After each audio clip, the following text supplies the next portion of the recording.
वर्षा छत पर पुराने जर्जर कच्चे फर्श पर बैठी अपने कबूतरों को प्यार से देख रही थी। शाम की हल्की रोशनी में उसका चेहरा दुख की चादर में लिपटा हुआ था। कबूतरों का अपने नरम नरम पंखों से शरीर सहलाना उसे थोड़ी सी शांति देता था, लेकिन उसके दिल में उठते तूफान को शांत नहीं कर सकता था। उसने एक सफेद कबूतर को बड़े ही प्यार से उठाया और उसे गोद में रखकर उसके पंखों पर हाथ फेरने लगी। उसकी आंखें नम थीं और होंठ कांप रहे थे। तुम परिंदे भी कितने खुशकिस्मत होते हो। तुम्हारे पास अपने पंखों का सहारा है।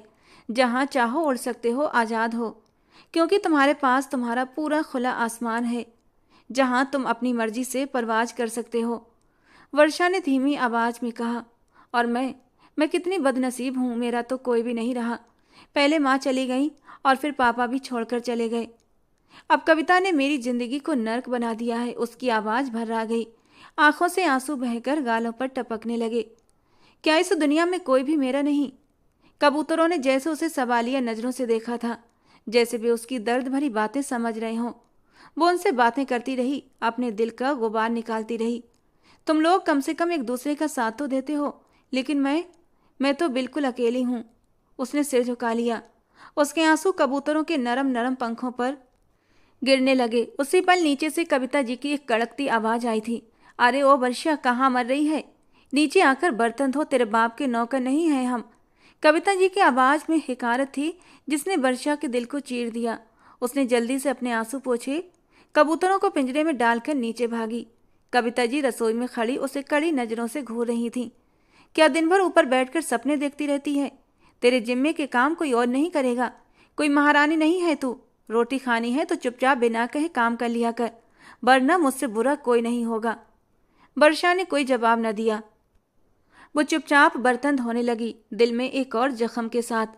कविता जी की हर बात उसके दिल पर एक बोझ सी डाल रही थी, लेकिन वो जानती थी उसकी फरियाद सुनने वाला कोई नहीं था। वो चुपचाप अपने आंसू भीतर ही भीतर छुपाए बर्तन धोती रही, इस उम्मीद के साथ कि शायद कभी उसकी जिंदगी में भी कोई खुशी का पल आएगा। वो सिर्फ 6 साल की थी जब उसकी माँ का निधन हो गया था। माँ के जाने के बाद उसका दिल एकदम सूना हो गया। आंखें आंसुओं से भीगी रहती थीं। एक झटके में ही उसकी पूरी दुनिया बदल गई थी। उसकी छोटी सी दुनिया माँ की गोद में ही सुकून पाती थी, लेकिन वो दुनिया अचानक खत्म हो गई थी। न उसके ददिहाल के बारे में वो जानती थी और ना ही ननिहाल के बारे में। उसकी माँ ने उसे सिर्फ इतना बताया था कि तुम्हारा कोई रिश्तेदार नहीं, क्योंकि तेरे पापा और मैंने अपनी मर्जी की शादी की थी और इस तरह सब लोगों ने हमसे मुंह मोड़ लिया। मनोज जी ने दूसरी शादी कविता जी से कर ली। उन्हें लगा था वो उनकी बेटी का ख्याल रखेंगी, क्योंकि 6 साल की वर्षा को माँ की सख्त जरूरत थी। मगर ऐसा नहीं हुआ। वो न केवल कठोर दिल थी, बल्कि एक सख्त सौतेली माँ का कड़वा किरदार भी बखूबी निभा रही थी। मनोज जी की शादी के बाद कविता जी से उनकी 2 बेटियां हुई थीं, लेखा और वीनिश, जो उनकी जिंदगी का केंद्र थीं। कविता जी उन पर जान छिड़कती थीं, उन्हें हर सुख सुविधा देती थीं, जबकि वर्षा के हिस्से में बस तन्हाई और जुल्म आता था। 7 साल की उम्र में जब बच्चे खेलते कूदते और स्कूल जाते हैं, वर्षा के हाथ में झाड़ू थमा दी गई थी। उसे घर के सारे काम करने पड़ते थे। नन्हे हाथों से वो बर्तन धोती, झाड़ू लगाती और फर्श साफ करती। फिर चुपचाप अपने कमरे में जाकर घंटों रोती रहती थी और अपनी माँ को याद करती, जो उसे पढ़ाने लिखाने का कितना सपना रखती थीं। काम करना तो दूर, वो खुद अपने हाथों से उसे खाना खिलाती थीं। और जब वो मनोज जी से इस बारे में बात करने की कोशिश करती, तो कविता जी न जाने कहाँ से आ जाती और बात को ऐसे मोड़ देती कि सारा कसूर वर्षा का ही दिखता और वो खुद बिल्कुल निर्दोष बन जाती। वर्षा का भी मन करता कि वो लेखा और विनिश की तरह खुशहाल जिंदगी जिए। वो भी सपने देखती थी कि होली दिवाली पर उसके लिए नया जोड़ा आएगा, लेकिन कविता जी हर त्योहार पर लेखा और विनिश के पुराने उतरे कपड़े ही उसे थमा देती। वर्षा उन्हीं कपड़ों में खुश हो जाती थी, क्योंकि उसके पास खुश होने के लिए और कुछ भी नहीं था। उसकी मासूमियत हर जख्म सह लेती थी, मगर दिल में छिपे दर्द का इजहार वो कभी भी नहीं करती थी। समय बीतता गया और जब वो 10 साल की हुई तो मनोज जी भी इस दुनिया से चले गए, और ये वर्षा के लिए सबसे बड़ा सदमा था। अपने पापा की छाया में उसे थोड़ी बहुत राहत मिल जाती थी, क्योंकि वो समय निकाल कर उसके साथ कुछ देर तक जरूर रहते थे। ये अलग बात थी कि इतने समय तक कविता या फिर उसकी बेटियां आसपास मंडराती रहती और वो अपने दिल की बात नहीं कर पाती थी, लेकिन फिर भी उसे अपने बाप का साया नसीब होता था और यही उसके लिए सबसे बड़ी बात थी। मगर अब उसकी जिंदगी पूरी तरह कविता जी के रहमो करम पर थी। उसका मासूम सा दिल और नाजुक शरीर हर रोज कविता जी के अत्याचार का शिकार होता। अब कविता जी खुले आम उस पर हाथ उठाने लगी थीं। घर की सारी जिम्मेदारियां वर्षा के नाजुक कंधों पर डाल दी गईं, जबकि लेखा और विनिश रानियों की तरह जीवन जीने लगीं। वर्षा नेचुरल खूबसूरती की जीती जागती तस्वीर थी। उसकी बड़ी बड़ी आंखें, सफ़ेद दूधिया चमकता चेहरा और नरम गुलाबी गाल, गुलाब सी पंखुड़ियों से नाजुक से होंठ। उसकी कॉफी रंग आंखों की चमक हर किसी को अपनी ओर खींचती थी। जादू भरी नरम मुस्कान उसे किसी अप्सरा की तरह बना देती थी। ये नेचुरल खूबसूरती उसे विरासत में अपने माँ बाप से मिली थी, क्योंकि उसके मम्मी पापा दोनों ही बहुत खूबसूरत थे। लेखा और बीनिस भी खूबसूरत थीं, लेकिन लेखा और बीनिश की खूबसूरती उसके आगे फीकी पड़ जाती थी, और यही बात कविता जी को सबसे ज़्यादा चुभती थी। वे वर्षा की खूबसूरती को अपनी बेटियों के लिए खतरा समझती थीं और उसे मिटाने की हर संभव कोशिश करती। वर्षा, जिसका दिल प्यार का प्यासा था, लेकिन उसका कोई सहारा नहीं था। उसे कोई दो बोल प्यार के बोलने वाला नहीं था। कोई ऐसा इंसान जो उसके दिल की दुख तकलीफ को सुन सकता हो, कोई भी नहीं था। ऐसे में वर्षा अपने कबूतरों से बातें क्या करती थी। वही उसके दुखों का एकमात्र सहारा थे। कबूतरों की गुटर गुम में वो अपनी माँ की यादें तलाशती। वो अक्सर उससे कहती, तुम लोग आज़ाद हो, जहाँ चाहे उड़ सकते हो। मैं भी उड़ना चाहती हूँ, लेकिन मेरे पर काट दिए गए हैं। वो अपनी इस कैद भरी जिंदगी में भी सपने देखती थी, मगर सपनों की दुनिया में हकीकत की टकराहट हर बार उसके दिल को छलनी कर देती। वर्षा की जिंदगी जुल्म और सितम की एक लंबी दास्तान थी, लेकिन उसके दिल में उम्मीद का दीपक हमेशा जलता रहता था। उसे यकीन था कि कभी न कभी उसकी ज़िंदगी में भी रोशनी आएगी और वो भी आज़ादी से अपनी ज़िंदगी जी सकेगी। और शायद उसने कभी सपनों में भी नहीं सोचा होगा कि उसकी ज़िंदगी में एक ऐसा नया मोड़ भी आएगा जो उसकी पूरी ज़िंदगी को बदल कर रख देगा। सुबह के 10 बज रहे थे। घर में सन्नाटा पसरा था। वर्षा हमेशा की तरह नहा धोकर भगवान जी की आरती करने में व्यस्त थी। उसे ये सब करके बहुत सुकून मिलता था। कविता जी और उसकी दोनों बेटियां हमेशा की तरह अब भी गहरी नींद में थीं। उनके उठने का वक्त दोपहर के करीब होता था, जब आधा दिन गुजर चुका होता। इसी खामोशी में अचानक दरवाजे पर दस्तक हुई। वर्षा ने, जो कि अभी अभी गीता का पाठ कर रही थी, बंद की और हैरानी से दरवाजे की तरफ देखा। इस वक्त कौन आ सकता है? उसने गीता को एक तरफ रखा और दरवाजे की ओर बढ़ गई। दरवाजे के करीब पहुंचकर बिना दरवाजा खोले अंदर से ही उसने सवालिया लहजे में पूछा, कौन है? बाहर से एक जानी पहचानी आवाज आई थी, बेटी दरवाजा खोलो, मैं आई हूँ, रिश्ते वाली अम्मा। वर्षा को अचंभा हुआ कि रिश्ते वाली अम्मा इस वक्त क्यों आई हैं? वे तो आमतौर पर दोपहर में आती थीं। मगर फिर भी उसने दरवाजा खोल दिया। अम्मा ने अंदर आते ही वर्षा के सिर पर हाथ रखा और ढेरों आशीर्वाद दिया। जा अपनी माँ को बुला, मुझे उससे जरूरी बात करनी है। वर्षा के माथे पर चिंता की लकीरें उभर आईं। वो जानती थी कविता जी को इस वक्त जगाना मतलब एक और तूफान को बुलाने जैसा था। वो नरमी से बोली, अम्मा आप बैठ जाइए। वो मम्मी की तबीयत ठीक नहीं थी, इसलिए अब तक सोकर नहीं उठी हैं। उसे बताते हुए भी शर्मिंदगी हो रही थी कि उसकी माँ अब तक सो रही थी। आप आराम से बैठे, 1 घंटे बाद मम्मी जाग जाएंगी, तब आप उनसे बात कर लीजिएगा। मगर रिश्ते वाली अम्मा का लहजा सख्त था। अरे नहीं बेटी, जाकर अभी माँ को बुलाओ, मुझे अभी बात करनी है, उन्होंने जोर देकर कहा। वर्षा एक गहरी सांस लेकर रह गई। अब कोई दूसरा चारा नहीं था कविता जी के गुस्से का सामना करने के अलावा। वर्षा दिल में हल्की सी घबराहट लिए कविता जी के कमरे की ओर बढ़ी। उसने धीरे से कमरे का दरवाजा खोला और अंदर झांका। कविता जी गहरी नींद में थी। वर्षा ने हिचकिचाते हुए उनका कंधा हिलाया। मम्मी उठिए, रिश्ते वाली अम्मा आई हैं। कविता जी ने गुस्से से आंखें खोली और दहाड़ कर बोली, नजर नहीं आ रहा तुझे? मैं सो रही हूँ, अब जाओ यहाँ से। 1000 बार कहा है मेरी नींद में खलल मत डाला करो। वर्षा के कांपते हुए हाथ पीछे हट गए, लेकिन वो हिम्मत करते हुए फिर से बोली, मम्मी रिश्ते वाली अम्मा ने कहा है आपसे ज़रूरी बात करनी है। और इस बार कविता जी के कान पूरी तरह सतर्क हुए थे। शायद पहली बार वो नींद की वजह से रिश्ते वाली अम्मा का नाम सुनने में गलती कर गई थी। कविता जी एकदम चौंक कर उठ बैठी। रिश्ते वाली अम्मा? इस वक्त उनके लहजे में हैरानी और जिज्ञासा थी। वो वर्षा के साथ कमरे से बाहर आ गई। अम्मा ने उन्हें देखते ही गर्मजोशी से स्वागत किया और बैठने का इशारा किया। कविता जी ने सवालिया नजरों से अम्मा को देखा। इस वक्त तो आने का क्या कारण है? रिश्ते वाली अम्मा ने राजदाराना अंदाज में मुस्कुराते हुए कहा, बहुत अच्छा रिश्ता लाई हूँ आपकी वर्षा के लिए। सोचा जल्दी से बता दूँ ताकि कोई और न ले जाए इस रिश्ते को। कविता जी के चेहरे पर एक पल के लिए हैरानी और फिर उलझन के भाव आए, लेकिन उन्होंने जल्दी ही खुद को संभाल लिया। वर्षा जो कोने में खड़ी ये सब सुन रही थी, अपने दिल की धड़कन तेज महसूस कर रही थी। वो जानती थी उसकी सौतेली माँ कभी भी उसके लिए अच्छा रिश्ता नहीं ढूंढेंगी, और जो भी रिश्ता आएगा उस रिश्ते का उसकी जिंदगी पर क्या असर हो सकता है वो अच्छी तरह जानती थी। लेकिन अम्मा अपनी बात शुरू कर रही थी कि अचानक वो चुप हो गई और अम्मा जी उसको देखते हुए बोली, मैं तुझसे अकेले में ये बात करना चाहती हूँ। अपनी लड़की को अंदर भेज, ये बहुत जरूरी और गुप्त बात है। अम्मा जी की बात सुनकर कविता जी ने खून पीती निगाहों से वर्षा को देखा और गरजते हुए बोली, तो यहाँ से चुपचाप जाएगी या फिर मुझे उठना पड़ेगा? वर्षा घबराई हुई रसोई की ओर चली गई। उसका दिमाग बिल्कुल भी काम नहीं कर रहा था। ये रिश्ता उसके लिए आया था और वो अभी शादी की इच्छा नहीं रखती थी, मगर एक पल के लिए उसके दिल को तसल्ली भी हुई थी कि हो सकता है रिश्ता अच्छा हो और वो आगे की जिंदगी सुकून और शांति से बिता सके। लेकिन वो जानती थी जिस औरत की छत्र छाया में वो रह रही है वो कोई इंसान नहीं बल्कि जल्लाद है। उसके सीने में दिल नहीं बल्कि पत्थर है। रिश्ते वाली अम्मा के जाने के बाद कविता जी की खुशी देखने लायक थी। उनकी आंखों में एक अजीब सी चमक थी, जैसे उन्हें कोई बहुमूल्य खजाना मिल गया हो। वो वर्षा को बार बार पास बुला रही थी, उसके सिर पर हाथ फेरती और उसके लिए दुआएं मांगती। ये सब इतना उम्मीद से परे था कि वर्षा खुद हैरान थी। रसोई में खड़ी वो चुपचाप ये सब कुछ देख और सुन रही थी, लेकिन दिल में एक अजीब सी बेचैनी भी महसूस कर रही थी। कविता जी की दोनों बेटियां लेखा और बीनश अपनी माँ की इस बदली हुई हरकत पर हैरान थीं।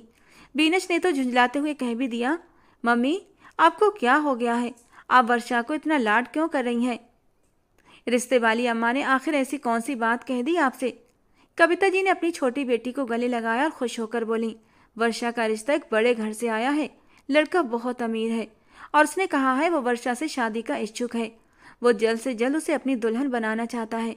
मैंने तो तुरंत हाँ कर दी है। सोचो हमारी रिश्तेदारियां कितनी ऊंची जगह पर जुड़ जाएंगी। तुम दोनों के लिए भी ऐसे ही अच्छे रिश्ते आएंगे। लेखा की आंखों में एक पल के लिए जलन और गुस्से की लहर दौड़ गई। वो झट से बोली, अगर ऐसा है तो आप मेरा रिश्ता दे देती। इस मनहूस का क्यों दिया?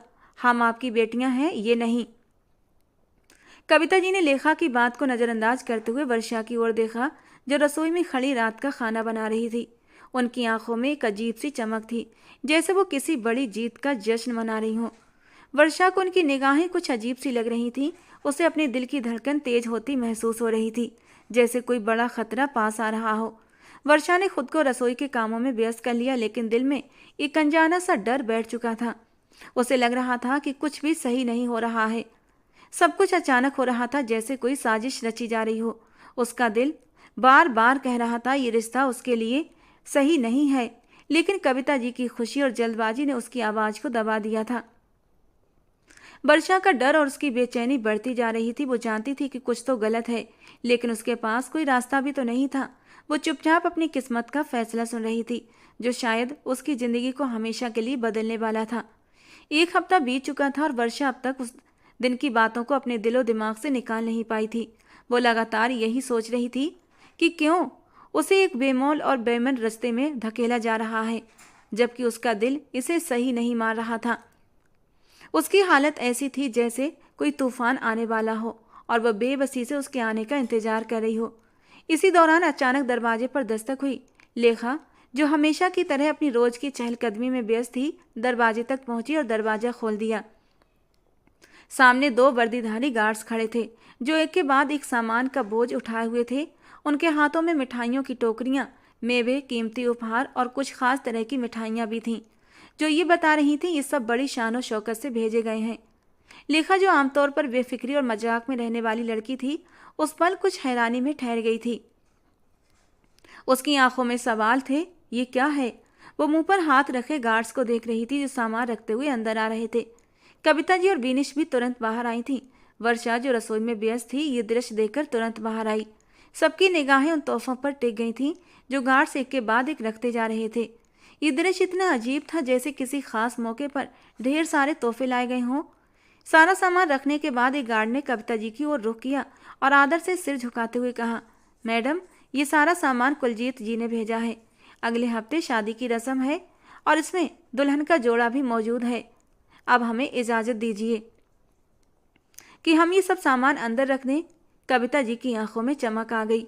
उन्होंने तुरंत सिर हिलाकर गार्ड्स को इजाजत दे दी और बेसारा सामान अंदर ले गए। वर्षा ये सब कुछ अविश्वास से देख रही थी, जैसे उसके मन में हर चीज टूट फूट कर बिखर रही हो। ये सब क्या हो रहा है? वर्षा का दिल बेचैनी से धड़का। उसकी आंखों में नमी थी और मन में एक अजीब सी अधूरी और असहज करने वाली लहर उठ रही थी। उसके भीतर की आवाज़ जैसे कह रही थी, क्या ये सब मेरे लिए हो रहा है? उसकी आंखों में आंसू थे और उसका दिल महसूस कर रहा था कि ये सब उसकी गरीबी का मजाक उड़ाया जा रहा है। वो बहुत कुछ कहना चाहती थी, मगर उसकी जुबान जैसे बंद हो गई थी। वो एक बहुत स्वाभिमानी लड़की थी। दूसरी ओर लेखा, कविता जी और बेनिश इतनी खुशी के मारे पागल हो चुकी थीं, जैसे उन्होंने दुनिया ही जीत ली हो। लेखा और बेनिश तुरंत मिठाइयाँ और तोहफे देखने लगीं और कविता जी नफरत भरी नज़रों से जाकर दुल्हन का जोड़ा देखने लगीं। उनकी आंखों में इस समय एक अजीब सी चमक थी, लेकिन ये वह सब वर्षा के लिए एक मजाक की तरह था। वो वहाँ खड़ी ये सब देखते हुए महसूस कर रही थी जैसे वो किसी खेल का हिस्सा बन गई हो और उसका किरदार केवल इस्तेमाल के लिए रह गया था। उसका दिल गहरे दर्द में डूबा था और वो भीतर से टूट रही थी। अब वर्षा के सब्र का बांध टूट चुका था। वो जो हमेशा चुपचाप अन्याय सहती आई थी, आज उसकी जुबान खुद ब खुद खुल गई। वो एक झटके से रसोई से बाहर आई। उसकी आंखों में आंसू थे, लेकिन उन आंसुओं में भी एक अजीब सी चमक थी। ये चमक गुस्से की थी, बेबसी की थी और सबसे बढ़कर अपने हक के लिए खड़ी होने की थी। मम्मी, भगवान के लिए मेरी शादी इतने अमीर परिवार में मत करिए जिसके बारे में हमें कुछ नहीं पता। मेरा दिल किसी अनहोनी के एहसास से डर रहा है। जितने अमीर वो लोग हैं, हम तो उनके पैर की जूती के बराबर भी नहीं। फिर भला उन्होंने अपना रिश्ता हम जैसे गरीब लोगों में क्यों जोड़ा? मम्मी, जरूर कोई बड़ी बात है जो वो लोग हमसे छुपा रहे हैं। मेरी जिंदगी नर्क बन जाएगी, प्लीज ऐसा मत कीजिए। वो जरूर कोई बिगड़ा हुआ जालिम अमीर ज्यादा है जो सिर्फ अपने पैसे के बल पर हम लोगों को खरीदना चाहता है। वर्षा की आवाज में दर्द और विरोध था। कविता जी, जो अभी तक मिठाइयों और चमचमाते तोहफों के दृश्य में खोई हुई थी, अचानक ठहर गईं। उन्होंने हैरानी से वर्षा की ओर देखा। तू पागल हो गई है? उन्होंने अपने मुंह पर हाथ रखते हुए कहा, जैसे वर्षा की बात अविश्वसनीय हो। इतने अच्छे रिश्ते के बारे में तू ऐसा बोल रही है? अरे इतने अमीर लोग हैं, बस तेरी खूबसूरती की वजह से उन्होंने ये रिश्ता डाल दिया। तो तुझे तो खुश होना चाहिए। ऐश करेगी, ऐश, रानी बनकर रहेगी। मैं चाहती तो अपनी लेखा की शादी कर सकती थी उस घर में, लेकिन भाई उन्होंने तुझे पसंद किया, तो अब ये मेरी मजबूरी है। तू ज्यादा इतरा इतरा कर इस रिश्ते को नजर मत लगा। वर्षा ने अपनी माँ की आंखों में हैरानी से देखा, जहाँ सख्ती थी, लेकिन वो रुकी नहीं। मम्मी, जो इंसान इतने तोहफे भेजकर हमें अपनी अमीरी का रौब दिखा रहा हो, वो अच्छा कैसे हो सकता है? वो यकीनन अच्छे लोग नहीं होंगे। अमीर लोग बहुत जालिम और पत्थर दिल होते हैं। मैंने उस जालिम आदमी से शादी नहीं करनी। उसकी आवाज़ में जिद थी, लेकिन साथ ही बेबसी भी। कविता जी की आंखों में चमक आ गई। उन्होंने लेखा और बीनिश की तरफ देखा और जोर जोर से हंसने लगीं, जैसे वर्षा की बात उनके लिए एक मजाक से ज़्यादा कुछ भी ना हो। लेखा ने तंज कसते हुए कहा, वर्षा, तुम हमेशा सपनों में खोई रहती हो। देखो, ये दुनिया हकीकत की है, और हकीकत ये है, हमने तुमसे कभी इजाज़त नहीं ली, न पहले और न अब। शादी तो तुम्हारी वहीं होगी जहाँ मम्मी चाहेंगी। बीनिश ने भी अपनी बहन का साथ देते हुए कहा, लेखा बिल्कुल सही कह रही है। तुमने हमेशा सिर झुकाया है और अब भी यही करो। कविता जी वर्षा की तरफ बढ़ते हुए सख्त अंदाज में बोली, जो हो रहा है उसे होने दो।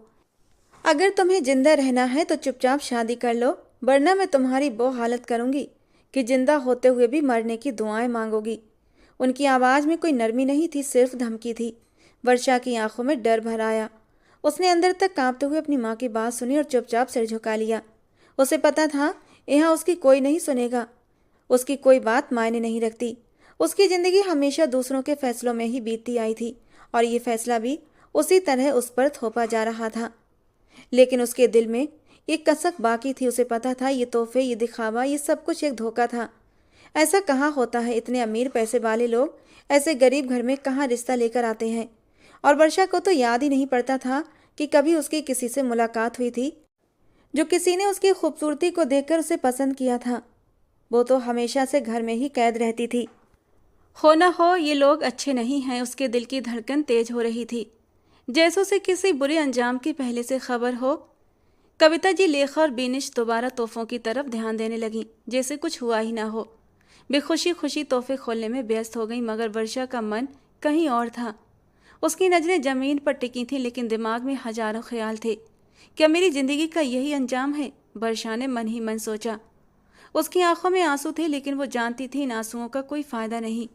वो एक ऐसे समाज का शिकार थी जहां उसकी राय, उसकी इच्छाएं कोई मायने नहीं रखती। मगर दिल के किसी कोने में एक उम्मीद बाकी थी, जो कह रही थी कि शायद अब भी कुछ बदला जा सकता है। शायद अगर वो खुद को मजबूत करे तो अपने लिए कुछ कर सकती है। मगर ये सिर्फ एक उम्मीद थी और फिलहाल वो चुपचाप अपने कमरे की तरफ बढ़ गई, दिल में उन सभी तोहफों के लिए नफरत लिए हुए जो उसके वजूद का मजाक उड़ाने के लिए भेजे गए थे। समय जैसे अपना पंख लगाकर उड़ रहा था। हर बीतते पल के साथ वर्षा के दिल में बेचैनी बढ़ती जा रही थी और आज वो शादी के जोड़े में लिपटी बैठी थी। दिल की धड़कन इतनी तेज थी, उसे लगा जैसे वो सीने से बाहर आ जाएगा। आंखों में नमी थी, मगर उसे पता था कि यहाँ उसकी कोई भी बात सुनने वाला नहीं। कविता जी ने जबरदस्ती उसे तैयार करवाया और वो दुल्हन की तरह सजी सबरी बैठी थी। माँ, मैं उस आदमी से शादी नहीं करना चाहती, वर्षा ने एक बार फिर विरोध किया, आंखों में आखिरी उम्मीद लिए। कविता जी ने उसे घूरते हुए सख्त अंदाज में कहा, बस बहुत हो गया वर्षा, आज तुम्हारी एक नहीं चलेगी। ये रिश्ता तुम्हारे लिए बहुत अच्छा है और जो कहा जा रहा है वही करो। वर्षा की आंखों में आंसू छलकने को थे। उसे पता था उसकी कोई बात नहीं सुनेगा। उसकी किस्मत का फैसला हो चुका था और वो इसके खिलाफ कुछ नहीं कर सकती। बारात के आने की खबर से घर में हलचल सी मच गई। पड़ोस के कुछ लोग और रिश्तेदार पहले से ही मौजूद थे। कविता जी, लेखा और बेनिश शादी की तैयारियों में व्यस्त थीं। हर कोई खुशी से झूम रहा था, मगर वर्षा का मन इस शोरगुल से बेगाना था। वो कमरे के कोने में बैठी थी, दिल ही दिल में प्रार्थना कर रही थी कि ये दिन जल्दी ही खत्म हो जाए। अचानक ही दरवाजे पर दस्तक हुई। कविता जी ने जल्दी से दरवाजा खोला और वर्दी में गार्ड्स तोहफे लेकर आने लगे। हर गार्ड के हाथ में कीमती तोहफे थे, जिन्हें घर के हर कोने में रखा जाने लगा। हर कोई इस भव्य नज़ारे को देखकर दंग था। और फिर जैसे ही कुलजीत कुकरेजा अंदर आया, पूरा माहौल जैसे थम सा गया। वो लंबे कद का, चौड़ी कदकाठी वाला और बेहद खूबसूरत पर्सनालिटी का मालिक था। उसने सफ़ेद शर्ट और पैंट पहना हुआ था, जिसके ऊपर काली जैकेट थी। उसकी शानदार पर्सनालिटी में एक रौब था जो हर किसी को अपनी ओर खींच रहा था। दरवाजे पर खड़ी लड़कियां जो फूलों की थालियां लेकर उसके स्वागत के लिए खड़ी थीं, हैरान होकर उसे देखने लगीं।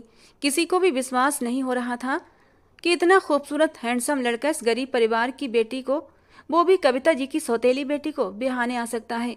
उन्हें तो यही लगता था अगर कोई अमीर है तो जरूर कोई बुढ़ा, बदसूरत या फिर शादीशुदा मर्द होगा। उधर कुलजीत कुकरेजा की निगाहें सीधे आगे की ओर देख रही थीं, जैसे वो किसी को तलाश कर रहा हो। हर किसी के होठों से अब कुलजीत कुकरेजा के लिए तारीफी शब्द निकल रहे थे। वर्षा जो अंदर बैठी ये सब सुन रही थी, उसका दिल घबरा रहा था। उसने कुलजीत के बारे में ज़्यादा नहीं सुना था, मगर जो थोड़ा बहुत जाना था वो उसे संतुष्ट करने के लिए काफ़ी नहीं था। उसे लग रहा था जैसे हर कदम के साथ उसकी किस्मत और भी बेदर्द होती जा रही थी। वर्षा, कविता जी की आवाज़ कमरे के अंदर गूंजी, बारात आ चुकी है, बाहर आओ। वर्षा ने गहरी सांस ली और कांपते कदमों से कमरे से बाहर निकली। उसका चेहरा उतरा हुआ था, लेकिन उसकी खूबसूरती ऐसी थी हर कोई उसे देखता रह गया। कुलजीत कुकरेजा की आंखों में एक चमक आई, मगर वर्षा ने वो चमक नहीं देखी। वो खुद में सिमटी हुई थी, दिल में एक अजीब सी घुटन महसूस कर रही थी। कविता जी ने उसका हाथ पकड़कर उसे कुलजीत के पास बिठा दिया और पंडित जी शादी के मंत्र दोहराने लगे। धीरे धीरे शादी की रस्में पूरी हो रही थीं और फिर वो पूरी तौर पर एक अनजान आदमी की किस्मत में लिखी जा चुकी थी। कुलजीत कुकरेजा ने एक सरसरी निगाह वर्षा पर डाली, फिर जेब से फ़ोन निकाला और किसी को कॉल लगाई। हम निकल रहे हैं, तैयार रहो, उसने बहुत ही थोड़े से शब्दों में आदेश दिया और फ़ोन काट दिया। वर्षा की नज़रें ज़मीन पर टिकी थीं। उसने एक बार भी कुलजीत की ओर देखने की हिम्मत नहीं की थी। उसे ऐसा लग रहा था जैसे वो कोई सामान हो जिसे कहीं भेजा जा रहा हो। चलो, देर हो रही है, कुलजीत ने कविता जी की ओर देखते हुए कहा और फिर दरवाजे की तरफ कदम बढ़ा दिए। वर्षा को भी उठने का इशारा किया था, जैसे ये सब बस एक औपचारिकता हो, शादी के लिए उसकी नज़र में कोई अहमियत ना हो, जैसे ये शादी ज़बरदस्ती का तोहफा हो, रिश्ता हो और उसे इस रिश्ते से कोई खुशी महसूस ना हो। वर्षा ने खुद को संभालने की कोशिश की। लेखा और बेनिश ने उसे उठकर सहारा दिया और बाहर तक ले आई। वो धीरे धीरे कदम बढ़ाते हुए कुलजीत कुकरेजा के पीछे चल दी। उसका दिल तेजी से धड़क रहा था और आंखों में नमी थी। उसके सामने एक अनजान रास्ता था जिस पर उसे जबरदस्ती धकेल दिया गया था। कुकरेजा मैंशन, एक सोने का पिंजरा। कुकरेजा मैंशन अपनी भव्यता और विशालता के साथ किसी महल जैसा प्रतीत हो रहा था। ऊंचे ऊंचे पत्थरों के खंभे, बड़ी बड़ी खिड़कियां और दीवारों पर टंगी शानदार पेंटिंग्स, हर चीज़ शान और शौकत की मिसाल थी। जैसे ही गाड़ी पोर्च में रुकी, कुलजीत ने एक क्षण के लिए वर्षा की ओर देखा। उसकी निगाहें ठंडी थीं, जैसे उसकी खूबसूरती का भी उस पर कोई असर न हो। वो अभी तक गाड़ी के अंदर ही बैठा था, जबकि वर्षा भी इसी उलझन का शिकार थी कि नीचे उतरे या फिर किसी के आने का इंतजार करे, कि तभी उसे कुलजीत की आवाज़ अपने कानों में सुनाई दी, जो बिना उसकी ओर देखे बहुत ही रूखे अंदाज में बात कर रहा था। उतरो और अंदर जाओ, कुलजीत ने बहुत बेरुखी से कहा था और उसके चेहरे पर कोई कोमलता या भावना नहीं थी। नौकरानी तुम्हें तुम्हारे कमरे तक पहुंचा देगी और जब मैं वापस लौटूं तब तक तैयार रहना। ये जो तुम रास्ते भर रोती आई हो ना, और तुमने अपना चेहरा बहुत बुरी तरह खराब कर रखा है, नई नवेली दुल्हनों की तरह तैयार होकर मेरा इंतजार करना। आज हमारी सुहागरात है और मैं आज ही अपना हक लूँगा। और वर्षा को ऐसा लगा जैसे उसके शरीर का सारा खून सिमटकर उसके चेहरे पर आ गया था। अगर यही बात वो प्यार भरे अंदाज में बोलता तो जो लाली वर्षा के चेहरे पर आई थी वो शर्म की लाली होती, लेकिन अभी उसका चेहरा लाल जरूर हुआ था, लेकिन शर्म की वजह से नहीं, बल्कि जिल्लत और बेइज्जती के एहसास से हुआ था। क्या सिर्फ वो उसे अपनी हवस को सुकून देने के लिए ब्याह कर लाया था? क्या उसकी ज़िंदगी में उसकी नज़र में कोई अहमियत नहीं थी? उसका जी चाहा वो अभी चीखें मार मार कर रोए। वो हमेशा से ही बेमोल थी और अब भी बेमोल कर दी गई थी। उसके शब्द किसी आदेश से कम नहीं थे और उसके लहजे की ठंडक ने वर्षा के दिल में डर भर दिया था। आंखों से बेआवाज आंसू बहने लगे। एक पल के लिए उसने कुछ कहने की सोची, लेकिन जुबान ने साथ नहीं दिया। इस तरह की बात सुनकर उसका दिल जमीन में धंसने को चाहा था, लेकिन उसने खुद को संभाल लिया। खामोशी से गाड़ी का दरवाज़ा खोला और अपना भारी लहंगा संभालते हुए अंदर घर की तरफ बढ़ गई। हर कदम के साथ उसके दिल की धड़कन भी बढ़ती जा रही थी। मेंशन की आलीशान सीढ़ियों पर पैर रखते ही उसे महसूस हुआ ये जगह कितनी अजनबी थी। दीवारों पर जगमगाती लाइट्स, संगमरमर के फर्श पर गूंजती उसकी कदमों की आहट, और हर आहट के साथ उसकी पैरों में बंधी पाजेब की छन छन, सब कुछ उसकी घबराहट को और भी बढ़ा रहे थे। भीतर पहुंचते ही एक नौकरानी विनम्र मुद्रा में खड़ी देखी। उसने वर्षा को देखते ही मुस्कुराकर कहा, आइए बीबी जी, मैं आपको आपके कमरे तक छोड़ दूं। वर्षा ने खामोशी से सर हिलाया और उसके पीछे पीछे चल दी। रास्ते में उसकी नज़रें उस हर चीज़ पर पड़ी जो इस घर की भव्यता को दर्शा रही थी। कीमती झूमर, मखमली कालीन और दीवारों पर टंगे अनमोल चित्र। लेकिन इस सबके बीच उसका दिल डर से कांप रहा था। ये लीजिए बीबी जी, आपका कमरा है। नौकरानी एक बड़े दरवाजे के सामने रुकी और उससे खोल दिया। वर्षा ने जैसे ही अंदर कदम रखा उसे लगा ये किसी सपनों के महल जैसा था। बड़ा सा आलीशान बेड जिस पर सफ़ेद रेशमीन चादर बिछी थी और पूरे कमरे में महकती खुशबू। लेकिन वर्षा के लिए ये सब किसी कैद खाने से कम नहीं था। नौकरानी बिना कुछ कहे दरवाज़ा बंद करके चली गई। वर्षा ने खुद को बिस्तर पर गिरा दिया। उसकी आंखों से आंसू बह रहे थे। उसके दिल में कुलजीत के व्यवहार को लेकर सवाल उमड़ रहे थे। वो आदमी जो देखने में इतना आकर्षक और प्रभावशाली था, अंदर से इतना ठंडा और बेरहम कैसे हो सकता था? उसकी बातें, उसका रवैया, सब कुछ वर्षा को गलत हाथों में होने का एहसास दिला रहा था। वर्षा ने खुद को संभालने की कोशिश की और दिल ही दिल में प्रार्थना करने लगी कि कोई चमत्कार हो जाए और ये सब खत्म हो जाए। लेकिन वो जानती थी कि हकीकत कितनी कठोर होती है। काफ़ी देर तक वो अपने अतीत को याद करती रही। उसे समझ नहीं आ रहा था कि अब उसके साथ आगे क्या होगा। कुलजीत कुकरेजा को देखकर इतना तो वो समझ गई थी कि ये आदमी पढ़ा लिखा जरूर है, मगर इसका रवैया पूरी तरह कठोर और अहंकारी है, और यही बात उसे मंजूर नहीं थी।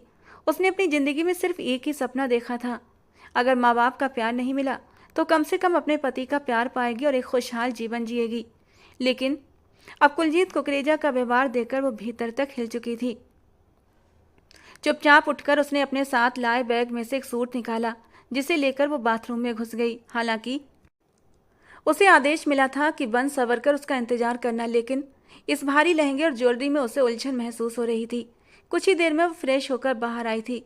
फ्रेश होने के बाद उसे थोड़ा सुकून मिला था और फिर झिझकते हुए वो बेड पर बैठ गई। कमरे में घना अंधेरा छाया हुआ था। केवल चांद की मध्यम रोशनी खिड़की से अंदर आ रही थी। वर्षा बेखबरी में बिस्तर पर लेटी हुई थी। आंखों में थकान के स्पष्ट निशान थे। उसे याद भी नहीं था कि कब नींद ने उसे अपनी आगोश में लिया था। अचानक एक सख्त हाथ के झंझोड़ने से उसकी आंख खुली थी और वो अचानक घबराकर उठ बैठी। सामने कुलजीत कुकरेजा अपनी भरपूर मर्दाना शख्सियत के साथ खड़ा था। उसकी नज़रें तेज और गुस्से से भरी हुई थीं, जैसे किसी शिकार पर जमी हो। मैंने तुमसे क्या कहा था? कुलजीत की गुस्से भरी आवाज़ गूंजी। गुस्से की लपटें तेज थीं। मैंने कहा था इंतजार करो और खुद को तैयार रखो। फिर तुम क्यों सो रही हो? क्या ये बात भी तुम्हें बार बार याद दिलाना पड़ेगी कि आज हमारी सुहागरात है? क्या तुम्हें सुहागरात का मतलब नहीं पता? उसके शब्दों में तल्खी और बेजारी थी और वर्षा का दिल तेजी से धड़कने लगा। वो घबराहट के मारे कांपते हुए उठकर खड़ी हुई, लेकिन उसकी जबान से एक शब्द भी नहीं निकल रहा था। उसकी आंखें डर और हैरत से फैल गईं, जैसे किसी बुरे सपने से जागी हों और हकीकत उसे डरा रही हो। वो हड़बड़ाकर बेड से उतरकर खड़ी हो गई थी। वो मैं बोलने के लिए जैसे वो शब्द तोड़ रही थी, लेकिन उसे कुछ भी बोला नहीं जा रहा था कि तभी कुलजीत ने एक कदम आगे बढ़ाया और उसका बाजू सख्ती से पकड़ लिया। उसकी पकड़ इतनी मजबूत थी कि वर्षा के मुंह से हल्की सी चीख निकल गई। शायद तुम इस खुशफहमी में हो कि तुम इतने बड़े मेंशन की बहू बनकर आई हो और इसीलिए तुम मुझे नखरे दिखाने की कोशिश कर रही हो। लेकिन एक बात मैं तुम्हें पहले ही क्लियर कर दूं, तुम यहाँ मेरी बीवी नहीं हो। तुम सिर्फ एक रात का सामान हो जो सुबह होते ही मेरे कमरे से निकाल दिया जाएगा। उसने ये बात इतनी नफरत और हीन भावना से कही थी कि जिसे सुनकर वर्षा के दिल में जैसे कोई खंजर सा उतर गया हो। उसके कान साए साए करने लगे थे। सिर्फ एक रात का सामान, ये वो शब्द थे जिसने उसकी पूरी हस्ती को हिलाकर रख दिया था। उसने कुलजीत की आंखों में देखा, मगर वहां कोई नरमी नहीं थी, सिर्फ एक ठंडी वहशियत थी। उसकी आंखें आंसुओं से भर गईं। अब उसे समझ आया कि उसकी सौतेली माँ इतनी खुश क्यों थी, क्योंकि वो जानती थी कि वर्षा को किस मकसद से यहाँ से भेजा जा रहा था। कुलजीत ने उसका चेहरा सख्ती से पकड़ लिया और करीब झुकते हुए बोला, ये सब तुम्हारी सौतेली माँ की मर्जी से हो रहा है। उसने तुम्हें बेच दिया है। तुम सिर्फ एक सौदे का हिस्सा हो और तुम्हें इस बात को याद रखना होगा। वर्षा की आंखों में हैरत, डर और बेबसी के मिले जुले जज्बात थे। उसका जिस्म कांप रहा था और जुबान जैसे गूंगी हो गई थी। वो कुछ कहने के लिए होंठ खोलना चाहती थी, मगर शब्द उसके हलक में ही दम तोड़ गए थे। मुझे यूं मत देखो, कुलजीत ने तंजिया मुस्कान के साथ कहा। यही हकीकत है और तुम्हें इसका सामना करना होगा। वर्षा ने एक पल के लिए उसकी पकड़ से निकलने की कोशिश की, मगर उसकी पकड़ बहुत मजबूत थी। उसके अंदर की घबराहट बढ़ती जा रही थी। वो किसी तरह इस जुल्म से बचना चाहती थी, मगर उसे रास्ता नजर नहीं आ रहा था। वो धीरे धीरे उसे अपनी बाहों में जकड़ता जा रहा था और फिर अपने गर्म दहकते होंठों से उसे छूने लगा। और वर्षा को ऐसा लगा जैसे उसके वजूद पर अंगारे रख दिए गए हों। वो गर्दन से होता हुआ जब उसके होंठों के पास आया तो उसने अपनी आंखें कसकर बंद कर ली थीं और अपने होंठों को कसकर एक दूसरे में बंद कर लिया।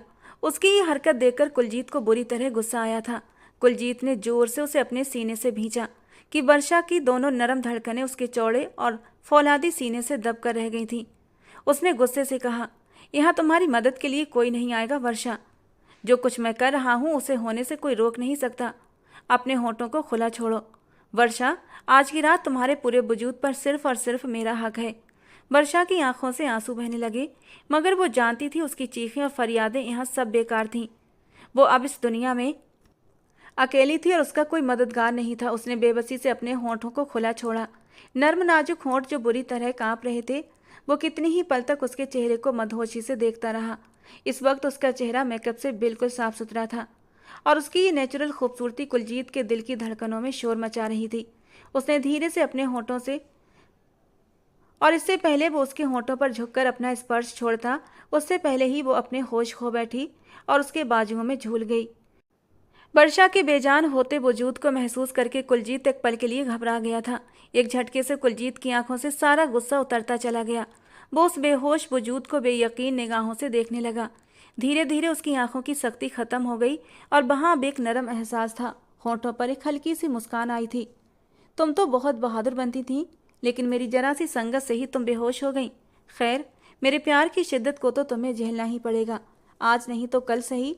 जब मेरे जुनून को सहे बिना बेहोश हुई हो तो मेरे जुनून को सहोगी, उस वक्त तुम्हारा क्या हाल होगा।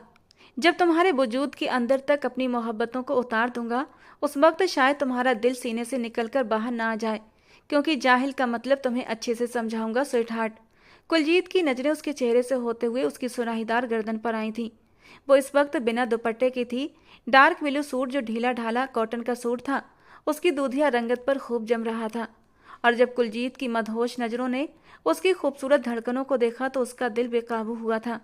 उसका जी चाहा उन धड़कनों को अपने होठों से छू ले, लेकिन अभी फिलहाल वो मजबूर था, क्योंकि वो उसकी बाहों में पूरी तरह बेहोश हो चुकी थी और वो उसे पूरे होशो हवास में छूना चाहता था।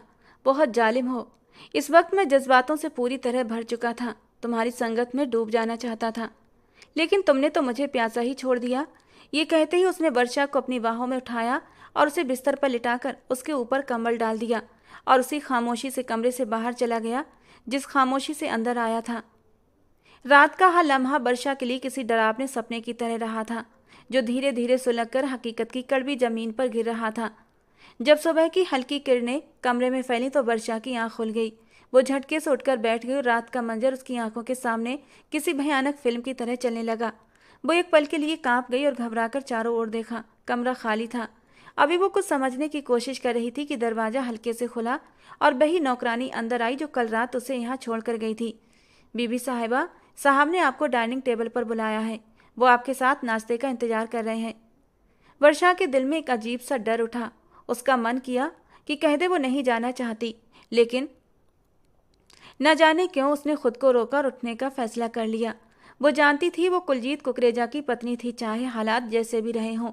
उसे ये रिश्ता निभाना था और उसे अपने दिल की बात कुलजीत से करनी भी थी। यही सोचकर उसने हिम्मत जुटाई। वॉशरूम जाकर उसने अपना चेहरा धोया। वापस आई तो नौकरानी ने एक रेड कलर का खूबसूरत सा नेट का सूट जिस पर गोल्डन एम्ब्रॉयडरी की गई थी उसकी ओर बढ़ाया। आप इसे पहन लें, इसमें आपको ज़्यादा आराम महसूस होगा, नौकरानी ने बड़ी ही नरमी से कहा।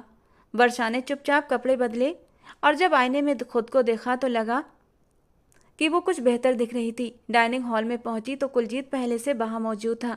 वो डाइनिंग टेबल पर बैठा था मगर खाना खाने की बजाय उसकी राह देख रहा था। आज उसके चेहरे पर सख्ती नहीं थी बल्कि एक नरम सी मुस्कान थी। आंखों में एक चमक थी जो वर्षा के लिए हैरत भरी थी। वो धीमे धीमे कदमों से आगे बढ़ी और हल्के स्वर में बोली, गुड मॉर्निंग। कुलजीत ने एक नज़र उसे देखा। रेड कलर कपड़ों में वो सचमुच अप्सरा लग रही थी। इस वक्त भी उसके चेहरे पर मेकअप के नाम पर कोई भी चीज़ नहीं थी। शायद उसे मेकअप करने का शौक ही नहीं था और इसमें कोई बड़ी बात तो नहीं थी। उसे मेकअप की ज़रूरत ही क्या थी। वो बिना मेकअप के ही दिलों को धड़काने वाला हुस्न रखती थी। कुलजीत ने ऊपर से नीचे तक उसे गहरी नज़रों से देखा था। उसकी मासूमियत और सादगी ने एक पल के लिए कुलजीत की सांसों को उथल पुथल कर दिया था, मगर फिर उसने अपने जज्बातों को काबू में कर लिया। जल्दी से उसने अपनी नज़रें उसके ऊपर से हटाई थीं। बैठो, नाश्ता करो, कुलजीत ने औपचारिक लहजे में कहा और वर्षा चुपचाप कुर्सी पर बैठ गई। दिल में एक अजीब सा डर था। कुलजीत ने अपना चाय का कप उठाया और हल्के से पूछा, रात कैसी गुजरी तुम्हारी? रात तुम बेहोश हो गई थी, अब कैसी तबीयत है? और रात वो बेहोश क्यों हुई थी? वो सीन याद आते ही उसके दूधिया सफ़ेद गाल दहकने लगे थे, होंठ काँप कर रह गए थे। वो रात कुलजीत के इतना करीब थी कि उसे फिर से वही खुशबू, वही स्पर्श महसूस होने लगा था और दिल तेजी से धड़कने लगा था। उसने कांपते होंठों से मुश्किल से बोला था, जी अब ठीक हूँ। कुलजीत ने उसकी शर्म को महसूस कर लिया था। उसके होंठों को एक हल्की सी मुस्कान ने छुआ, लेकिन कुलजीत ने कुछ कहा नहीं। वो दोबारा से अपना नाश्ता करने में बिजी हो चुका था, लेकिन वर्षा के दिल में उथल पुथल थी। वो इस मौके को इस्तेमाल करना चाहती थी, बात करना चाहती थी कुलजीत से, मगर शब्द जैसे हलक में अटक गए। मगर कब तक, उसे समझ नहीं आ रहा था। वो इस आदमी से कैसे बात करे?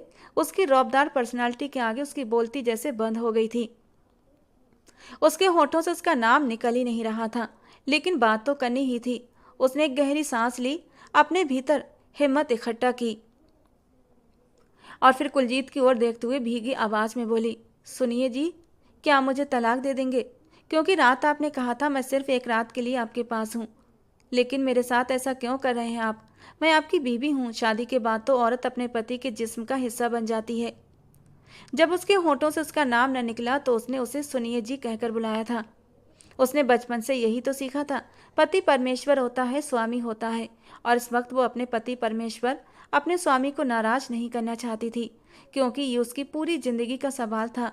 और कुलजीत कितने ही देर तक हैरत से आंखें फाड़े सामने बैठी उस लड़की को देखता रह गया। उसने धीरे ही होठों में बड़बड़ाया था, सुनिए जी। उसके शब्दों में मासूमियत के साथ साथ दर्द और बेबसी साफ झलक रही थी। वर्षा ने हमेशा अपनी माँ को अपने पापा को सुनिए जी कहते सुना था। कभी उसकी माँ ने उसके बाप को नाम से नहीं पुकारा था और इसी तरह वो कुलजीत को भी यही कह रही थी। ये सुनिए जी क्या होता है? मेरा नाम कुलजीत है, तुम मुझे मेरे नाम से बुलाओ। उसने जैसे अपने होठों की मुस्कान दबाकर एक रौबदार अंदाज में कहा था और उसके यूं बोलने पर वर्षा का दिल डर के मारे सिमट गया था। जी नाम से, लेकिन मम्मी कहती थी पति को नाम से नहीं बुलाते। फिर मैं आपको साईं सरकार कहकर बुला सकती हूँ ना? मगर जैसे ही उसने ये शब्द कहे थे, कुलजीत ने एक झटके से उसकी ओर देखा था। उसकी आंखों में एक अजीब सा एहसास था, जैसे कोई खोई हुई याद सामने अचानक से आ गई हो। भाभी, आप अपने पति को नाम से क्यों बुलाती हैं? उसके दिमाग के पर्दे पर एक मासूम भोला भाला सा चेहरा उभर कर आया था, जो उसकी माँ को कुछ सिखाने की कोशिश कर रहा था। जबकि कुलजीत की माँ एक कहकहा लगाकर हंस पड़ी थी। अरे आराधना, तुम आज के जमाने में होकर कैसी पुरानी दकियानूसी सोच रखती हो? भला पति को नाम से बुलाने से कोई पाप तो नहीं हो जाता? हाँ भाभी, पाप नहीं होता, लेकिन फिर भी पति तो परमेश्वर होता है ना, और उसे इस तरह मुंह फाड़कर नाम से बुलाना अच्छा नहीं लगता। वो बाकी बहुत मासूम थी और अपनी मासूमियत में अपने दिल की बातें कर रही थी। आप उन्हें साईं सरकार कहकर बुला लो, कितना सम्मान वाला नाम है। जबकि आराधना को देखकर कुलजीत की माँ एक गहरा सांस लेकर रह गई थी। आराधना, जो कि गांव की एक सीधी सादी लड़की थी, और उनका देवर विकास, पढ़ा लिखा, जो अभी फिलहाल कनाडा में रह रहा था। कैसे इन दोनों की जोड़ी निभेगी, उन्हें कुछ भी समझ नहीं आ रहा था। धीरे धीरे आराधना की तस्वीर कुलजीत के दिमाग के पर्दे से धुंधली होने लगी थी, क्योंकि उस वक्त वो सिर्फ 7 साल का था जब कुलजीत आराधना के मुंह से ये बातें सुन रहा था। वो अचानक बोला, तुम्हें साईं सरकार बोलना किसने सिखाया? कुलजीत के अंदाज में एक बेचैनी थी जो वर्षा ने पहले कभी महसूस नहीं की थी। वर्षा ने हैरानी से उसकी ओर देखा और धीमी आवाज में जवाब दिया, मेरी सगी माँ मेरे पापा को कभी कभी साईं सरकार कहती थी। मैंने अपनी माँ से पूछा भी था, आप पापा को इस नाम से क्यों बुलाती हैं? तब उन्होंने कहा था कि पति परमेश्वर होता है, हमारा भगवान होता है, हमारा संरक्षक होता है, इसलिए उसे इस नाम से बुलाती हूँ। उन्होंने मुझसे भी कहा था, जब तुम्हारी शादी हो तो अपने पति को साईं सरकार कहना। पति को सम्मान देना एक पत्नी का कर्तव्य होता है। वर्षा कुछ और कहती, इससे पहले ही कुलजीत ने बेचैनी से उसका हाथ पकड़ा और उसकी आंखों में गहरी नजरों से देखते हुए पूछा, तुम्हारी माँ का नाम क्या है? उसकी आवाज में कंपन था, जैसे वो किसी भूली बिसरी चीज की तलाश कर रहा हो। वर्षा उसके इस व्यवहार पर हैरान रह गई। अभी कुछ देर पहले वो बिल्कुल ठंडे और सपाट चेहरे के साथ बैठा था, और अब उसके लहजे में घबराहट थी, जैसे कुछ याद करने की कोशिश कर रहा हो। वर्षा ने डरे सहमे स्वर में कहा, आराधना। और ये नाम सुनते ही कुलजीत जैसे सांस लेना भूल गया। उसकी आंखों में हैरानी और सदमे के भाव एक साथ उमड़ आए। उसने वर्षा को गौर से देखा और फिर अचानक उसके मन में एक पुरानी सी याद चमक उठी। उसे अब समझ आया, जब उसने पहली बार वर्षा को देखा था तो उसके दिल में अजीब सी अपनापन क्यों जागा था, क्यों उसने तुरंत वर्षा को अपनाने का फैसला किया था। कुलजीत की आंखों के सामने अतीत के दृश्य तैरने लगे। वो उस लम्हे को याद करने लगा जब उसने पहली बार वर्षा को देखा था।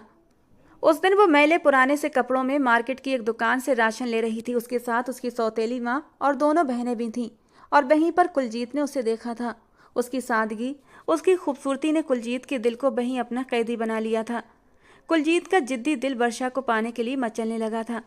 वो चाहता तो वर्षा को किसी भी तरह अपने फार्म हाउस पर भी ले जा सकता था, लेकिन उसने शादी का रास्ता चुना। पहले दिन से ही उसे वर्षा के चेहरे पर कुछ अपनापन सा महसूस होता था। ऐसा लगता जैसे वो ये आंखें पहले भी कभी देख चुका है। और अब उसे एहसास हुआ कि ऐसा क्यों था, क्योंकि वर्षा किसी और की नहीं बल्कि आराधना की बेटी थी। कुलजीत काफी देर तक अपनी कुर्सी पर स्तब्ध बैठा रहा। उसके चेहरे पर भावनाओं का तूफान उमड़ रहा था। वर्षा उसे आश्चर्य से देख रही थी, समझ नहीं पा रही थी अचानक से उसे क्या हो गया। कुलजीत की यादों का सिलसिला जारी था। आराधना, वो नाम जो कभी उसकी जिंदगी का अहम हिस्सा था, आज फिर सामने था, क्योंकि आराधना कोई और नहीं बल्कि कुलजीत कुकरेजा के लिए माँ से भी बढ़कर थी। सिर्फ 1.5 साल का था जब कुलजीत की माँ ने कुलजीत को आराधना की गोद में डाल दिया था। आराधना कुलजीत की होने वाली चाची भी थी।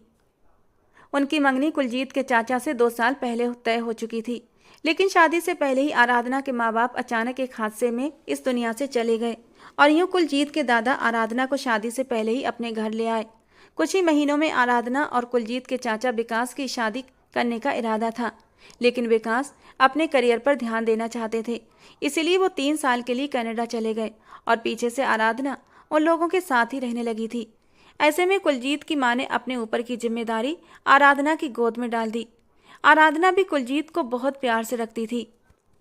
विकास के 3 साल का समय पूरा हो चुका था, लेकिन वो लौट कर नहीं आया। उसने 3 साल और बढ़ा लिए थे। आराधना को विकास से कोई तूफानी मोहब्बत तो न थी, और इतने सालों की दूरी ने जो थोड़ा बहुत लगाव था वो भी कम कर दिया था। और यूं विकास के हिंदुस्तान आने से 6 महीने पहले ही आराधना को मनोज से मोहब्बत हो गई और वो सब कुछ भूलकर वहां से भाग गई। 6-7 साल तक कुलजीत आराधना की गोद में ही पलकर बड़ा हुआ था। वो अपनी माँ आराधना को ही मानता था, और अचानक से आराधना का जाना कुलजीत को बुरी तरह तोड़कर रख चुका था। और आज कुलजीत का दिल तेजी से धड़कने लगा था। जब उसने वर्षा से पूछा, क्या तुम्हारे पास तुम्हारी माँ की कोई तस्वीर है, उसे अचानक ही ख्याल आया शायद ये वो आराधना न हो जिसे वो सोच रहा है। इसी शंका के कारण उसने वर्षा से ये सवाल किया था। वर्षा ने तुरंत सिर हिलाया और धीमे स्वर में कहा, हाँ घर पर है। लेकिन आपको क्या हुआ? कुलजीत की नजरें उस पर जमी हुई थीं, जैसे कुछ याद आ रहा हो। वो घबराहट में अपनी जगह से खड़ा हुआ, उसका हाथ थामा और बोला, मेरे साथ चलो, अभी मैं वो तस्वीर देखना चाहता हूँ। उसकी आवाज़ में एक अजीब सी कपकपी थी, जैसे वो अपने अतीत की कोई गुमशुदा कड़ी जोड़ने की कोशिश कर रहा हो। वर्षा हैरान थी, लेकिन उसके दिल में भी जिज्ञासा थी। वो कुलजीत के साथ घर पहुंची, जहां कविता जी, लेखा और वीनेश चारपाई पर बैठी वर्षा के लौटने का ही इंतजार कर रही थी। जैसे ही दरवाजे पर दस्तक हुई, कविता खुशी से उठकर दरवाजा खोलने चली गई। दरवाजा खुला और सामने वर्षा और कुलजीत दोनों खड़े थे। कुलजीत ने बिना कुछ कहे वर्षा का हाथ पकड़ा और सीधा घर के अंदर चला आया। अपनी माँ की तस्वीर लाओ फौरन। उसकी आवाज़ में घबराहट, बेचैनी थी। वर्षा ने उसकी बात मानते हुए सिर हिलाया और अंदर जाकर तस्वीर ले आई। और जब कुलजीत ने तस्वीर देखी तो जैसे उसकी सांसें थम गईं। वो जमीन पर गिरते गिरते बचा। उसके चेहरे पर दुख और पछतावे की गहरी लकीरें थीं। परिवार के सभी मर्दों ने आराधना को बहुत तलाशा था, क्योंकि उस परिवार ने आराधना की जिम्मेदारी ली थी। उधर विकास ने भी कनाडा में शादी कर रखी थी और इसीलिए वो हिंदुस्तान नहीं आ रहा था। ऐसे में सब लोग आराधना को माफ़ करके पूरे सम्मान के साथ उसकी शादी मनोज से करवाना चाहते थे, लेकिन उन्हें कोई सुराग ही नहीं मिला। कुलजीत ने तस्वीर को दर्द और गहरी उदासी से देखते हुए कहा, मेरे दादा ने मरने से पहले आराधना माँ को माफ़ कर दिया था, और मैंने फैसला किया था कि मैं उन्हें वापस हवेली लेकर जरूर आऊँगा। लेकिन तकदीर को कुछ और ही मंजूर था। उसका लहजा डगमगा रहा था और वर्षा उसे अवाक होकर देख रही थी, ये सोचते हुए कि वो आखिर क्या कह रहा है। कुलजीत ने तस्वीर को वापस रखते हुए वर्षा का हाथ थामा। तुम उस औरत की बेटी हो जिसकी गोद में मेरा बचपन गुजरा था। वर्षा हैरानी से कुलजीत को देख रही थी। वो उसकी बात को पूरी तरह समझ नहीं पा रही थी, लेकिन जब कुलजीत ने उसे विस्तार से सारी सच्चाई बताई तो वो हैरान रह गई। उसकी मर चुकी माँ ने जिस तरह उसकी रक्षा की थी, वो सोच भी नहीं सकती थी। वो चाहती थी कि कुलजीत से उसका रिश्ता फिर से जुड़ जाए, और वो सच तो हुआ था, मगर ऐसे तरीके से जिसकी उसने कभी कल्पना भी नहीं की थी। कुलजीत ने प्यार से उसका माथा चूमा और वर्षा को अपने साथ कुकरेजा मेंशन वापस ले आया। उसकी सौतेली बहनें और सौतेली माँ आश्चर्य से उन्हें देख रही थीं। वे सोच रही थीं वर्षा सिर्फ एक रात के बाद लौट आएगी, लेकिन तकदीर ने एक नया मोड़ लिया था। और जब रात को कुलजीत वर्षा के करीब होने लगा तो वो बिदक कर दूर हुई थी, जबकि कुलजीत हैरान रह गया था। क्या हुआ? आज तो मैं तुमसे बहुत ही नरमी से पेश आ रहा हूँ, फिर आज की रात मुझसे दूर जाने का क्या मतलब है? वो इसलिए कि मैं अब भी हैरान हूँ। आपने तो कहा था आप सिर्फ एक रात के लिए मुझे खरीद कर लाए हैं, क्योंकि मेरी खूबसूरती पर आपका दिल आ गया था। तो क्या मैं इस रिश्ते को खोखला समझूं, जिसकी बुनियाद प्यार पर नहीं बल्कि एक सौदे पर टिकी हुई है? बड़ी बड़ी आंखों में आंसू चमकने लगे थे, जिन्हें कुलजीत ने आगे बढ़कर अपने ओठों से चुन लिया था और उसे खींचकर अपने चौड़े सीने पर गिराया था। वो बेबसी से उसकी बाहों में सिमटती चली गई थी। मैंने कहा जरूर था कि मैं तुम्हें एक रात के लिए लेकर आया हूँ, लेकिन वो करना मेरी मजबूरी थी। मैंने जब अपना रिश्ता तुम्हारे घर भेजा था तो रिश्ता कराने वाली अम्मा ने साफ इनकार कर दिया था, क्योंकि तुम्हारी सौतेली माँ उस औरत को पहले ही लालच दे चुकी थी कि तुम्हारा रिश्ता किसी गिरे पड़े घराने में कराने के लिए और अपनी बेटी लेखा का रिश्ता एक ऊंचे घराने में कराने के लिए। तो अम्मा को बस अपना फ़ायदा नज़र नहीं आया और इसीलिए उन्होंने लेखा का रिश्ता मेरे सामने रख दिया। लेकिन मेरा दिल तो तुम पर आ गया था। मैं किसी और से शादी कैसे कर सकता था? जब मैं तुम्हारे बारे में पूरी जानकारी निकलवाई तो मुझे पता चला तुम अपनी माँ की सौतेली बेटी हो, और तब मुझे ये चाल चलनी पड़ी थी। मैंने तुम्हारी माँ के सामने ये डील रखी कि मुझे सिर्फ एक रात के लिए मुझे पत्नी चाहिए। उसके लिए मैंने तुम्हारी माँ को 1 करोड़ रुपये भी दिए थे, और इसी लालच में उसने तुम्हारी और मेरी शादी करवाई थी। अब समझ आया? मेरी भोली सी मासूम सी पत्नी कहते हुए कुलजीत ने उसके होठों पर अपने होठों को हल्के से मिस किया था और वर्षा को अब सारी बात समझ आ गई थी। धीरे धीरे कुलजीत अपने होठों से उसके चेहरे की नरमी को महसूस कर रहा था, लेकिन वर्षा का दिमाग तो कहीं और ही उलझा हुआ था। अगर आप मुझसे प्यार करते थे तो शादी की पहली रात आप मेरे साथ इतना कठोर व्यवहार क्यों अपना रहे थे? क्योंकि तुमने मुझे जालिम कहा था और मैं तुम्हें जालिम बनकर दिखा रहा था। और जब वर्षा को अपनी बात याद आई तो वो शर्मिंदा हो गई थी। वो तो मैं आपको जानती नहीं थी ना, इसलिए। कुलजीत ने एक झटके से उसे बेड पर लिटाया और खुद उसके ऊपर आया। आज की रात जब मैं तुम्हें जालिम बनकर दिखाऊंगा तब तुम्हें पता चलेगा। वो शरारत से कहते हुए उसे डरने पर मजबूर कर गया था। जालिम? लेकिन नहीं, प्लीज। वो डर के मारे एकदम उठकर बैठी थी, लेकिन अगले ही पल कुलजीत की आंखों में नाचती शरारत और मदहोशी के रंग देखकर शर्माकर अपनी नजरें झुका गई थी। जबकि कुलजीत ने उसे कमर से खींचकर बेड पर लिटाते हुए उसके कानों में सरगोशी की थी। एक रात तुमने बेहोश होकर निकाल दी, तो क्या दूसरी रात सिर्फ बातों में निकालने का इरादा है? ये कहते कहते उसने उसके गले में पड़ा दुपट्टा धीरे धीरे निकालना शुरू कर दिया था, जबकि वर्षा ने गहरी सांस लेते हुए धीरे से अपनी आंखें बंद कर ली थीं। वो खुद आने वाले खूबसूरत और मदहोश पलों में डूब जाना चाहती थी। कुलजीत की संगत में खुशी और सुकून पाना चाहती थी। और जब कुलजीत के हाथ उसके कुर्ते के अंदर जाकर शरारत करने लगे तो वो बुरी तरह मचल उठी थी और मचल कर कुलजीत के चौड़े सीने में दुबक गई थी।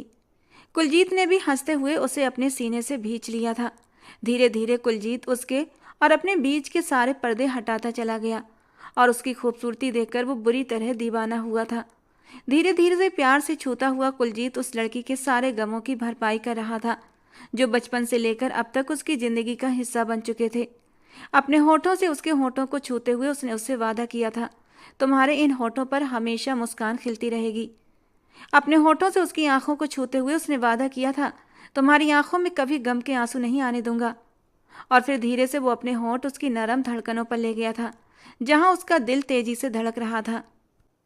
वादा करता हूँ वर्षा, तुम्हारे दिल की धड़कनों में हमेशा मेरा नाम धड़कता रहेगा और मेरी धड़कनों में तुम्हारा नाम। ये कहते कहते उसने उसकी धड़कनों को अपने नरम दहकते होठों से छू लिया था, जबकि वर्षा की आंखों में खुशी के दो आंसू टूटकर तकिए में कहीं खो गए थे। उसने जितने दुख उठाए थे, भगवान ने उसे कुलजीत के रूप में उतनी ही खुशियां दे दी थीं। उसने कुलजीत का चेहरा अपने हाथों से उठाते हुए धीरे से उसके होठों को छू लिया था और कुलजीत उसकी इस अदा पर खुशी से निहाल हो उठा था। उसने कसकर वर्षा को अपने सीने में भींच लिया था। रात धीरे धीरे गुजरती जा रही थी और वो दोनों अपनी प्रेम की नई कहानी लिख रहे थे। वहीं दूसरी तरफ कविता और उसकी दोनों बेटियों की रात अंगारों पर गुजर रही थी। उन्हें विश्वास ही नहीं हो रहा था कि वो लड़की इस तरह कुलजीत के दिल की रानी बनकर उस बड़े से घर में रानियों की जैसी जिंदगी गुजार सकती है, जो हमेशा उनके अत्याचारों का शिकार रही थी। अब एक बिजनेस टाइकून की पत्नी बन चुकी थी। किस्मत का खेल कभी एक ही दिशा में नहीं चलता। जो लोग खुद को कमज़ोर समझते हैं, उनके लिए किस्मत खुद नए दरवाजे खोल देती है। दोस्तों, आज की हमारी कहानी आपको कैसी लगी कमेंट बॉक्स में ज़रूर बताना। पसंद आई हो तो प्लीज़ लाइक करना। रोज़ एक नई रोमांटिक कहानी सुनने के लिए हमारे चैनल को सब्सक्राइब करना। मिलते हैं दोस्तों अगली किसी नई कहानी में।